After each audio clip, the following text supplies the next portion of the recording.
សួស្តីបងប្អូនទាំងអស់គ្នាខ្ញុំនឹងបង្ហាញអំពីរបៀបបង្កើតគណនី Telegram នៅលើទូរស័ព្ទដៃយើងអាច download app Telegram នេះបានតាមរយៈ Google Play Store សម្រាប់ទូរស័ព្ទដៃប្រព័ន្ធប្រតិបត្តិការ Android បន្ទាប់ពីយើងដំឡើងនៅកម្មវិធីនឹងហើយពេលយើងបើក start ចូលដំបូងគឺវាចេញផ្ទាំងបែបនេះ Telegram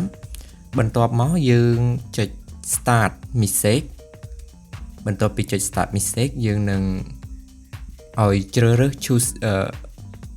country យើងចុច choose a country បន្ទាប់មកយើងអូសចុះមកក្រោមដើម្បីស្វែងរកពាក្យថា Cambodia ដែលមានលេខកូដ +855 យើង click Cambodia នឹងមកបន្ទាប់មកយើងបំពេញនៅលេខទូរស័ព្ទដៃរបស់យើងដោយមិនបាច់បំពេញលេខ0នោះទេយើងបំពេញចាប់ពីខ្ទង់ទី2ទៅដោយលេខ0គឺជំនួសដោយ +855 ជាស្រេចចំពោះកន្លែងលេខទូរស័ព្ទដៃនេះសូមបញ្ជាក់ផងដែរគឺយើងត្រូវប្រើលេខទូរស័ព្ទដៃថ្មីដែលមិនធ្លាប់បានយកទៅប្រើប្រាស់និងបង្កើត Telegram ពីព្រោះលេខទូរស័ព្ទដៃមួយបង្កើត Telegram បានតែមួយប៉ុណ្ណោះបន្ទាប់ពីបំពេញលេខទូរស័ព្ទដៃរួចហើយយើងចុចសញ្ញាព្រួយទៅមុខនោះវានឹងផ្ញើនៅ SMS code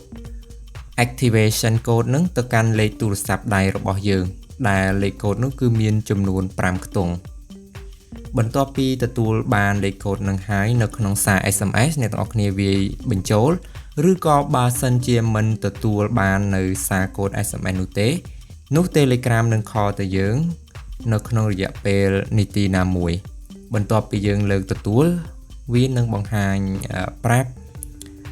អានប្រាប់នៅលេខកូដទាំង5ខ្ទង់នោះជំនួសឲ្យ SMS ប្រសិនបើមានបញ្ហាក្នុងការទទួល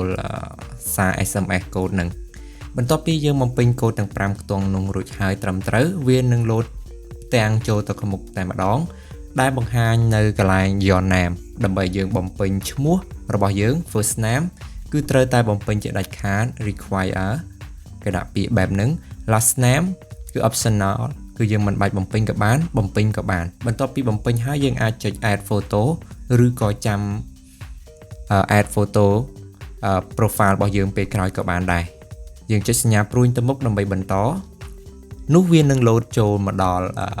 Telegram ដែលយើងបានបង្កើតរួចជាស្រេចហ្នឹងខាងក្រោមនេះគេដាក់ Your Contact on Telegram ដែលវាជាលេខទូរស័ព្ទនៅក្នុងទូរស័ព្ទដៃរបស់យើងឬក៏លេខទូរស័ព្ទសមាជិកមិត្តភ័ក្តិរបស់យើងដែលគាត់បាន